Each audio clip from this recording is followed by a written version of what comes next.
தூத்துக்குடியில் திமுக முன்னாள் மாவட்ட இளைஞரணி அமைப்பாளரும் தூத்துக்குடி தெற்கு மாவட்ட திமுக செயலாளரும் தமிழக மீன்வளம் மற்றும் மீனவர் நலத்துறை அமைச்சர் அனிதா ராதாகிருஷ்ணனின் நெருங்கிய ஆதரவாளருமான பில்லா ஜெகன் என்பவர் ஒரு பெண்ணிடம் உங்களுக்கு தமிழக முதல்வர் தரும் உரிமை தொகை கிடைக்கிறதா, அந்த தொகை உங்களுக்கு எப்படி பயனளிக்கின்றது என கேள்வி எழுப்ப, அதற்கோ அந்த பெண்மணி தனக்கு மாத்திரை மருந்துகள் வாங்க மாதம் 1000 ரூபாய்க்கு மேல் செலவாகும்.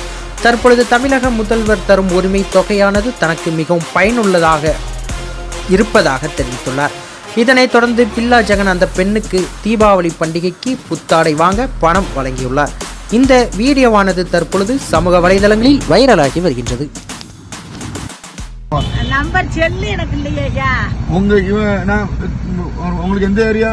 எங்களுக்கு ஆரைக்குவரத்துல இருக்கோம். சரி, சொல்லுங்கம்மா. செல்லு என்ன எங்களுக்கு ரொம்ப பழக்கம். முதலமைச்சர் உங்களுக்கு எப்படி இருக்கு? எனக்கு மாத்திரைக்கு எவ்வளவு தராரு? மாசம் 1000 ரூபாய்க்குள்ள வாங்கிக்கிறேன். டெய்லியும் 50 ரூபாய் 1000 ரூபாய் கூடத்தான் வருது. இந்த இது 1-2 இந்த வியாபாரத்தை பார்த்து இல்ல முதலமைச்சர் ஐயா உங்களுக்கு எவ்வளவு தராரு மாசம்? 1000 ரூபாய் தராங்க. அது உங்களுக்கு எப்படி உதவுது? அதான் சொல்றேன், எனக்கு மாத்திரைக்கு எனக்கு ஆம்பளை பிள்ளை கிடையாது, 3 பொட்ட பிள்ளை, மாப்பிள்ளையும் கிடையாது. என்ன அதனாலயா இதை வித்துதான் பழங்களை வித்துதான் ஏமாத்துக்கிட்டு இருக்கேன். எனக்கு ரொம்ப கஷ்டமா இருக்குயா. இருக்கட்டியா எனக்கு அதை வச்சுதாயா மாசம் 1500 ரூபாய் வருது. இந்த 1-2 இந்த பழம் கொஞ்சம் கொஞ்சம் வாங்கி கால் நடக்க முடியாது.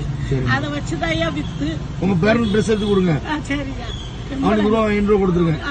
நீங்க ஓட்டு யாருக்கு கொடுங்க? நான் அவருக்கு தான் போடுவேன். எனக்கு என்ன அன்னையில இருந்து நாங்க அவருக்கு தான் போடுவோம். என்ன சின்னம்? இது சூரியனு. மறக்காதீங்கம்மா. அது எப்படி வர்றது ஐயா? ஹாப்பி தீபாவளி. ஹாப்பி தீபாவளி. மாமாக்கு சொல்லு. மாமாக்கு முத்தம் இல்ல. மாமாக்கு முத்தம் கொடு. சரி, இன்னும் எங்களுக்கு உதவி பண்ணுங்க. ஏன்னா எனக்கு பொட்ட பிள்ளை கிடையாது, பொட்ட பிள்ளை 3. பொட்ட பிள்ளைகிட்ட எல்லாம் வந்து கேட்க முடியாது, மருமக்கு மாதிரி தர மாட்டாங்க. உழைச்சி